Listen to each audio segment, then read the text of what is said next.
यहाँ के जो भी जनजाति और क्षेत्रीय भाषा है उसको हम भेजेंगे, संविधान के 8वीं अनुसूची में शामिल करेंगे। सरकार का है कि हम विचार कर रहे हैं, लेकिन सरकार कब विचार करेगी?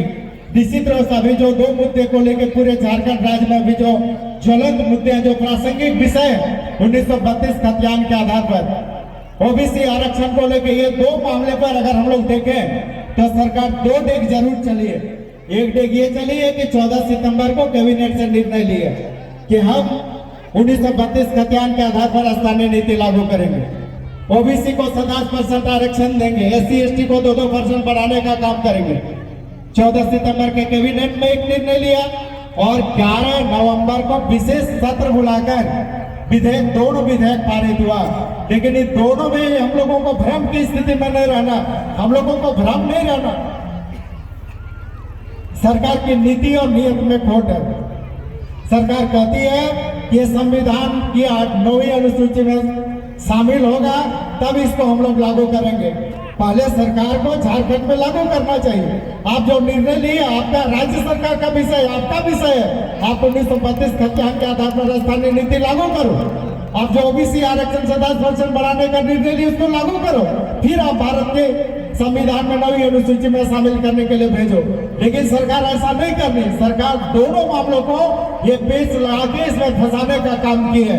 अब निश्चित रूप से हम सभी लोगों का एक आवाज, एक मांग, एक आंदोलन कि कुर्मियों को अनुसूचित जनजाति में शामिल करना होगा।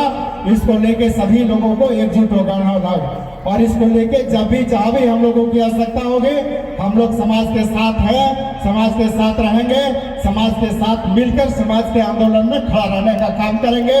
और तब तक जब तक कि सरकार इसको अनुसूचित जनजाति में शामिल नहीं करेगी। इस आंदोलन को लेकर हम लोगों ने राष्ट्रपति जी के पास भी गया था। माननीय सांसद चंद्रप्रकाश चौधरी जी, ज्योतिर्मय जी और विद्युता के साथ इस मामले को लेकर हम लोग महामहिम राष्ट्रपति के पास भी गए थे।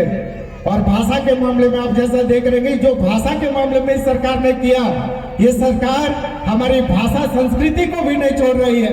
बाहरी भाषाओं को जिस तरह से काबिज करने का काम किया था, झारखंड राज्य की जनता के आंदोलन का परिणाम है कि इन्होंने वापस लेने का काम किया। बोकारो, धनबाद समेत कई जिलों से मगही भोजपुरी को वापस लिया। लेकिन अभी भी कई जिलों में, 12 जिलों में अभी भी बाहरी भाषा काबिज है। इसको लेके भी हम लोगों को आंदोलन करने की आवश्यकता। ज्यादा कुछ नहीं कहते हुए फिर से मंचासीन तमाम अतिथियों को, आदिवासी कुर्मी समाज के सभी